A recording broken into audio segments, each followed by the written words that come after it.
Культурно-благотворительный фонд «Ашана» и аппарат уполномоченного по правам ребенка в Республике Абхазия заключили партнерское соглашение с международной благотворительной организацией «Справедливая помощь» доктора Лизы. Доктор Лиза – это Елизавета Глинка, российский врач, реаниматолог, филантроп и общественный деятель, известная своей благотворительной деятельностью по оказанию помощи нуждающимся. Доктор Лиза погибла в 2016 году в авиакатастрофе, но навсегда стала символом доброты и сострадания. Сегодня организация, созданная ею, продолжает работу под официальным названием «Справедливая помощь доктора Лизы». Руководитель фонда «Ашана» Мактина Джинджолия говорит, что подписанный документ не просто формальность, а реальный инструмент для более эффективной помощи детям, которая так им необходима. За 14 лет существования фонда он оказал адресную помощь в лечении более 600 детей. Какие конкретно возможности открывает соглашение и в общем о деятельности благотворительной организации мы сегодня и поговорим. Вы смотрите программу «Пациент». Мы выходим в эфир по вторникам на канале Абхазского телевидения. У нас появились партнеры в Армении, в Турции, в других европейских странах. Мы когда призываем, говорим о том, что даже ваши 10-20 рублей в совокупности уже большая помощь. Дети, которые получают лечение у наших специалистов, они видят положительную динамику, то есть дети, которые не ходили, начинают ходить. За 3 года мы обследовали около 120 детей, и большая часть из них, они обращаются в наши фонды для того, чтобы мы отправляли их на нейрореабилитацию. В среднем копилка у нас может быть и 3000, и 5000, и 8000 рублей, но есть и 50. Доверие, которое из года в год не меняется, связано с основными незыблемыми принципами нашего фонда. Это прозрачность, открытость и отчетность. Культурно-благотворительный фонд «Ашана» существует почти 14 лет с того дня, когда была запущена основная акция «Спасем жизнь вместе». А было это 15 ноября 2011 года. За этот период на благотворительные счета фонда поступило 192 миллиона рублей. Благодаря этим средствам адресную помощь получили 630 детей, которые прошли более 700 курсов лечения. Среди этих детей были те, кому помогали периодически, так как диагноз был тяжелым и требовал регулярного лечения.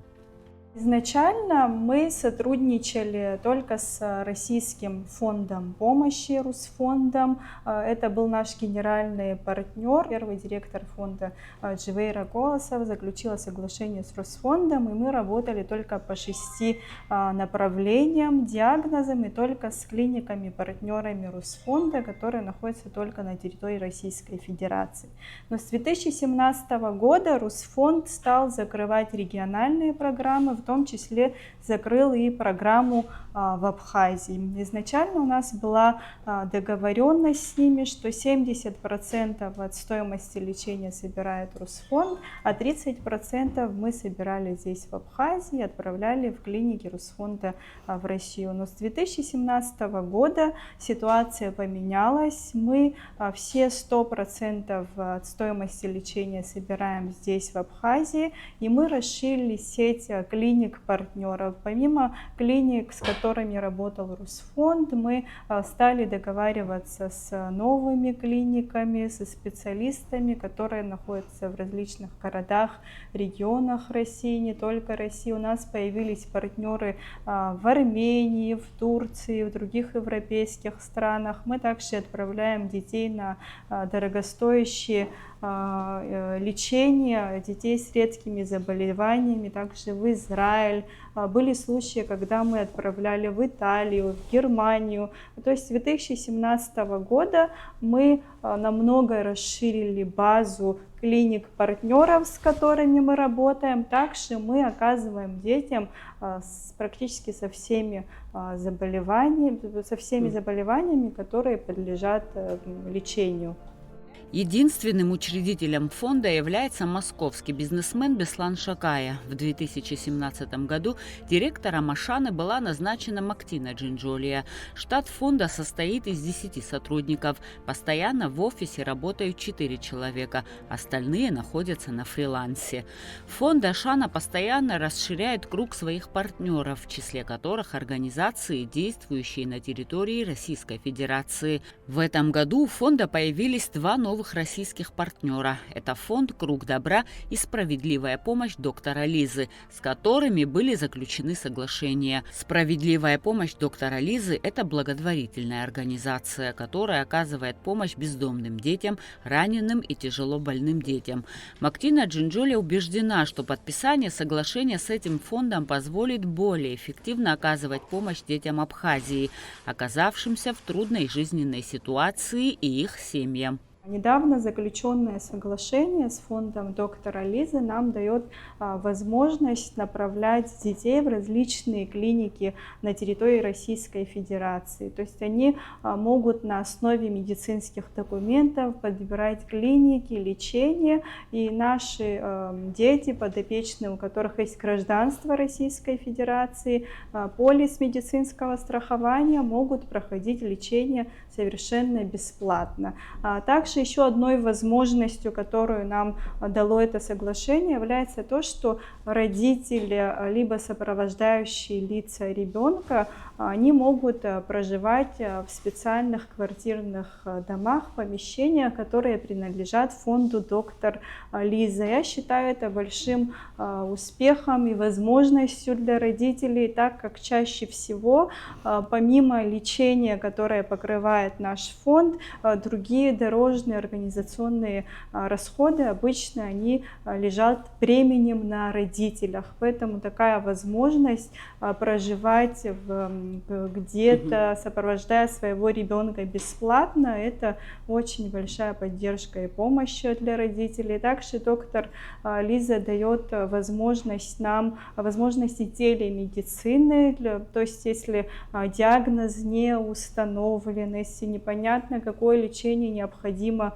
ребенку, возможно организовать телемост между нашими специалистами и специалистами из России и обсуждать вопросы конкретного ребенка и понять направление лечения и диагностики. Мы в ближайшее время хотим подготовить список детей, которым необходима диагностика, лечение на территории Российской Федерации, направить нашим партнерам на обработку информации. Уверена, что это партнерство даст нам прекрасные плоды.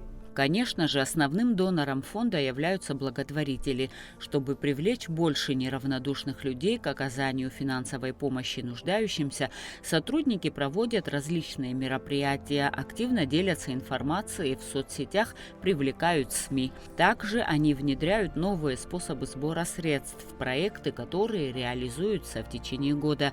К примеру, при поддержке МВД Республики был проведен аукцион красивых номеров или же урок добра, который проводится во всех школах Абхазии 13 ноября. Таким образом, в процесс вовлечены как старшее поколение, так и наши юные граждане, что немаловажно, так как подобные уроки с детства приучают детей к милосердию. Мы видим, что мы не одни, что даже не было никогда сомнений, что, открыв сбор средств, что мы его не закроем. То есть мы это всегда чувствуем, эту поддержку наших благотворителей, и поэтому стараемся придумывать разные способы для того, чтобы людям было легче сделать пожертвования. Если раньше самым удобным способом была отправка СМС на номер 5050, то сейчас людям, мы замечаем, удобнее переводить на карты, допустим. Мы открыли карты Сбербанка, Тинькофф на доверенные лица. Также людям удобно переводить через определенные приложения, где за несколько секунд можно сделать перевод. То есть мы находим такие каналы и заключаем соглашения с этими приложениями, как с нашими местными, так и с российскими. Например, приложение Туба, которое уже на протяжении 5 лет, может быть даже больше 5 лет, работает с нами, где отдельная площадка, где открывается сбор средств на наших детей параллельно нашим основным сборам в Абхазии. Таким образом, мы привлекаем большое количество инструментов, и ежегодно наши суммы, они увеличиваются, возрастают. К сожалению, даже если мы хотели бы, чтобы было иначе, детей становится не меньше, дети обращаются с различными диагнозами, и редкими, и с большими суммами.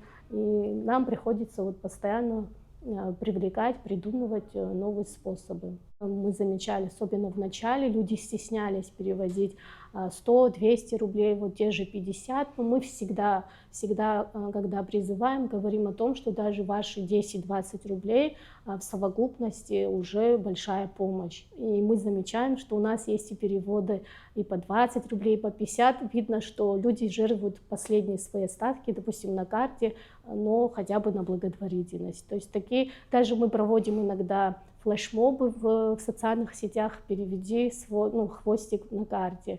И люди активно переводят по 20, 50, 200 рублей, не стесняясь. То есть поэтапно, со временем люди пришли к этому. С самого первого дня были установлены критерии отбора детей, которых фонд берет на попечение, и они неизменны. Ребенок должен быть гражданином Абхазии, он не должен быть старше 18 лет. Также ребенок должен быть из социально незащищенной семьи, когда родители не в состоянии оплатить лечение свыше 50 тысяч рублей. Если раньше в основном оказывали помощь нуждающимся за пределами республики, то в последние годы появилась возможность оказывать лечение на месте. В основном это касается реабилитации физической и нейрореабилитации. Для этой цели фонд собирает подопечным необходимую на несколько курсов лечения сумму и оплачивает по договору либо согласно выставленному счету. Одна из приоритетных задач фонда – создание на местах условий для маломобильных детей и их родителей. Вот уже 3 года Ашана совместно с Минздравом реализует проект «Здоровое поколение», основным направлением которого является привлечение из-за рубежа различных специалистов для диагностики, лечения, а при необходимости хирургического вмешательства для наших деток. Я веду ортопедов, травматологов. Один из них – это доктор медицинских наук Данилян Авсеповичикович, который к нам приезжает из Еревана. Он приезжает к нам 1-2 раза в год, проводит консультативные приемы и в дальнейшем проводит оперативное лечение, если это требуется. Его приезд очень значим для нас, потому что он за один приемный день может осмотреть до 30 пациентов и бывает даже более. То есть это колоссальный труд, колоссальная работа и большой вклад в здоровое поколение наших детей. Также к нам приезжает врач Чибиров Георгий Мирабович, также врач-нейроортопед, у которого также большой опыт. Он проводит операции на высоком уровне. Есть большой спрос на данного специалиста. Многие результаты мы уже видим сами наглядно. То есть дети, которые получают лечение у наших специалистов, они видят положительную динамику, то есть дети, которые не ходили, начинают ходить, дети, у которых были наглядные какие-то дефекты, они улучшаются. Глядя на такие результаты, мы, конечно же, хотим продолжать работать с этими специалистами и далее. Также к нам приезжает детский и подростковый психиатр из Ростова, проводит осмотр, проводит консультативные приемы, проводит большую колоссальную работу. И также могу выделить, что это весьма полезно, потому что ранее такие специалисты к нам не приезжали извне и не проводили такую объемную работу. Хотелось бы также выделить то, что наша акция «Здоровое поколение», она очень важна именно для наших граждан, потому что им не нужно выезжать никуда, потому что это большая нагрузка на родителей. Просто взять, выехать с ребенком, это дорожные расходы, это сопутствующие расходы. А у детей есть возможность, и у родителей есть возможность показать своих детей здесь, в Абхазии. Мы организовываем приемы во всех районах, то есть мы максимально облегчаем буквально приезжаем к ним домой, чтобы они могли просто прийти, показаться и получить грамотную консультацию от врача. Мы приглашаем этих специалистов в течение года несколько раз. А ближайшая акция, мы приглашаем Чибирова Георгия Мирабовича, который должен приехать в январе и продолжать лечение. Хотелось бы отметить, что приезд врача с одним пациентом не заканчивается одним приемом. Если даже это оперативное вмешательство, есть последующие этапы, которые также нужны, также важны, и их нужно продолжать. То есть после операции ребенку может понадобиться какое-то техническое средство или какой-то второй этап операции. То есть если им какие-то вставляют в ножки какие-то, грубо говоря, металлические элементы, эти металлические элементы со временем нужно удалять. И специалист в следующий свой приезд будет заниматься этим удалением. После удаления может быть понадобится тутора, которые также важны. То есть если какой-то из этих элементов упустить, смысл лечения, он теряет вообще свое значение. Поэтому очень важно, что мы берем одного ребенка в свое попечение и от начала до конца стараемся его довести до логического завершения, не упуская какие-то эти элементы. В рамках проекта «Здоровое поколение» Абхазию посещают ведущие специалисты Российского детского нейрореабилитационного центра «Импульс». В последнее время в стране наблюдается тревожная тенденция роста числа детей с задержками психоречевого развития и РАС. И это увеличивает запросы на услуги соответствующих специалистов – неврологов, логопед-дефектологов, нейропсихологов. Они проводят комплексную диагностику для детей, и за 3 года мы обследовали около 120 детей, и большая часть из них, они обращаются в наши фонды для того, чтобы мы отправляли их на нейрореабилитацию. Вообще мы смотрим на рекомендации и отзывы родителей, которые уже ездили в этот центр, и они получили большой скачок в развитии детей, и они видят положительную динамику. И поэтому мы продолжаем с ними работать, и каждый год мы отправляем каждого ребенка, который к нам обратился, хотя бы 2 раза в год, потому что этот интенсив приводит к положительному скачку. Это не только наши подопечные, это дети с проблемами. То есть мы можем проводить отборы в детских поликлиниках, мы связываемся с врачами, детскими врачами, главными врачами, которые к нам привлекают уже этих детей, отправляют этих детей для того, чтобы они уже прошли диагностику. Год назад наш фонд заключил соглашение с фондом «Операция Улыбка». Это фонд, который занимается проблемами челюстно-лицевой патологии. Взрослые и дети, у которых есть челюстно-лицевые проблемы, могут обратиться к нам, и мы уже отправляем их на оперативное лечение в этот фонд. Это в основном люди с такими диагнозами, как расщелина губы и расщелина неба. Эта акция проходила последний раз в Астрахани. Целую неделю врачи из разных городов России, а также из-за рубежа приезжали в Астрахань для того, чтобы провести полное обследование людям с проблемами челюстно-лицевой хирургии. И в этом году мы отправили девочку из Абхазии, которые провели операцию в Астрахани. И если вы увидите ее фотографию, у нас фотографии ее в соцсетях выложены, вы можете посмотреть до и после. Эта девочка очень счастлива, что сейчас она уже может жить полноценной жизнью. Руководитель специальных проектов благотворительного фонда «Ашана» Лана Котрикадзе из офиса направляется в городскую аптеку номер 1. Здесь, как и во многих других местах, установлена копилка добра. Ежемесячно такие копилки вскрываются, тщательно подсчитываются все собранные деньги, заносятся в специальный акт за подписью всех задействованных сторон. В аптеке номер 1 мы освободили копилку. Сумма копилки составляла 8019 рублей. Мы заполнили акт, фамилия, имя мое как руководителя этого проекта. Далее фамилия, имя аптеки, либо магазинов, либо кафе, либо ресторанов заполняет внизу и также расписывается. В среднем копилка у нас может быть и 3000, и 5000, и 8000 рублей, но есть и 50, поэтому в месяц мы более 100 000 точно снимаем с копилок. По словам сотрудника Ашаны, это один из популярных способов оказания помощи детям. 50 таких ящиков для сбора пожертвований установлены во всех городах и селах Абхазии.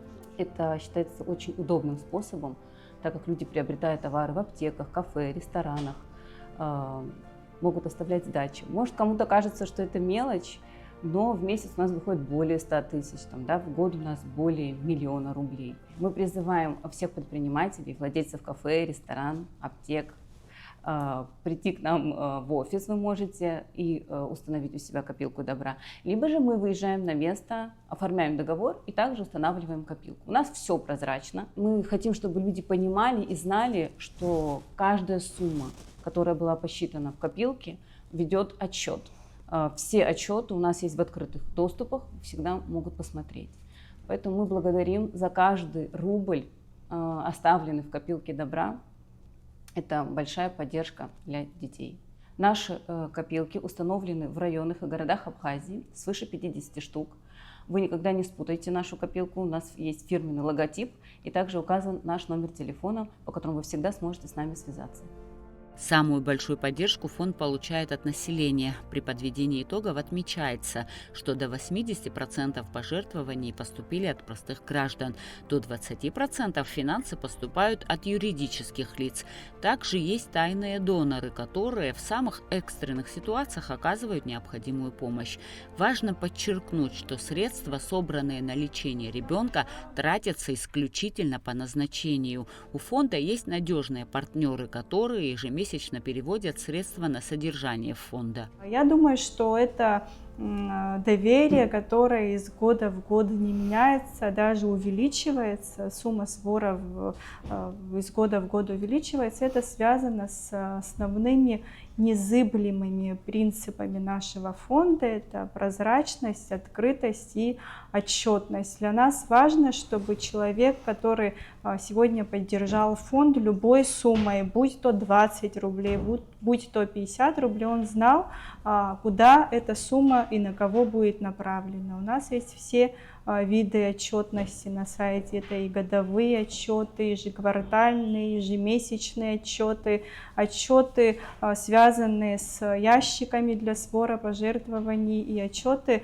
связанные со сбором на каждого ребенка. То есть человек, который, допустим, в прошлом году пожертвовал 70 рублей на лечение определенного ребенка, он может по имени ребенка на сайте найти свою сумму, дату и отследить, что именно на него, именно на его лечение эта сумма была направлена.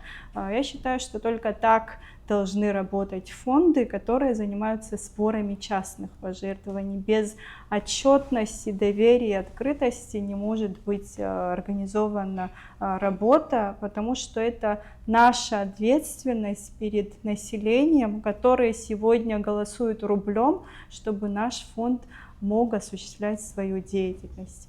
Мы являемся посредниками между теми, кто может оказать помощь, и теми, кто в этой помощи нуждается. Поэтому наша задача быть открытыми, прозрачными, отчитываться перед нашим населением. Есть партнеры, которые ежемесячно в течение 14 лет нам переводят средства на содержание фонда.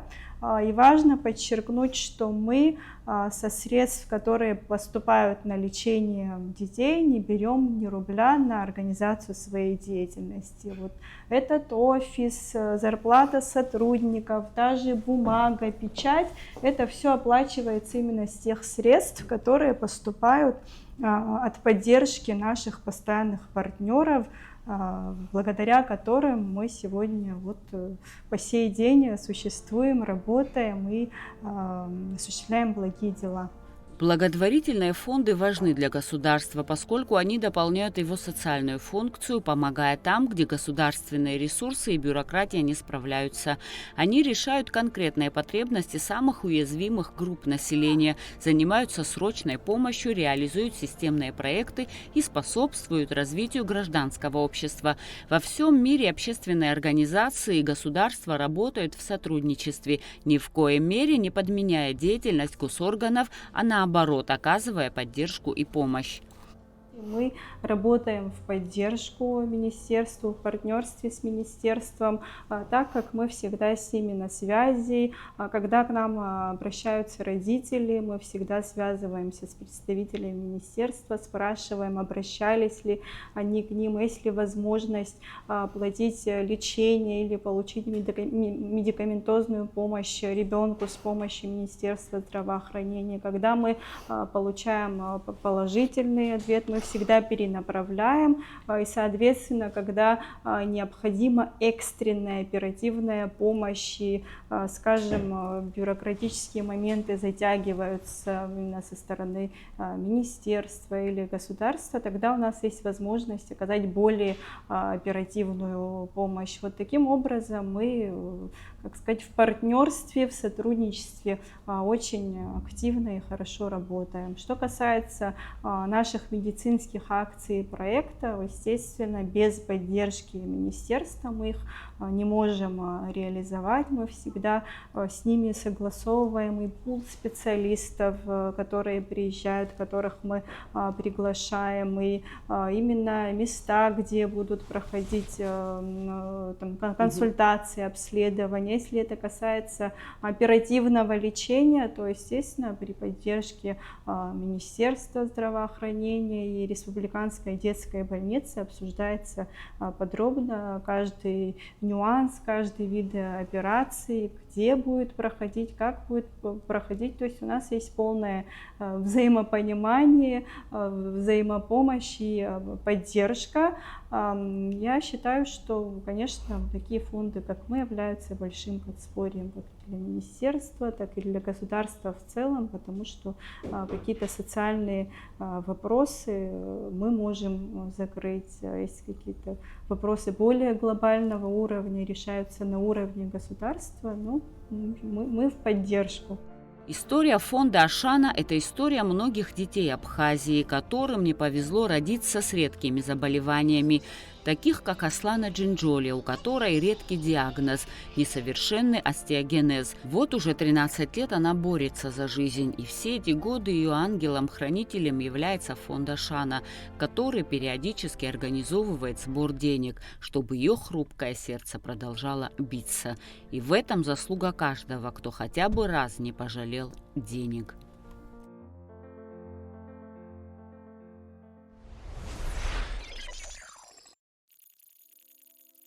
Бескорыстная помощь приносит пользу не только нуждающимся, но и тем, кто совершает добрые дела. Добровольно жертвуя средства, время и усилия, человек учится преодолевать свой эгоизм. Главное преимущество благотворительности – воспитание силы воли. Отдавать собственные деньги непросто. Еще сложнее оказывать моральную и физическую поддержку. Но это дает возможность избавиться от пессимизма и нравственного очерствения. На этом я прощаюсь с вами. Будьте здоровы и до новых встреч!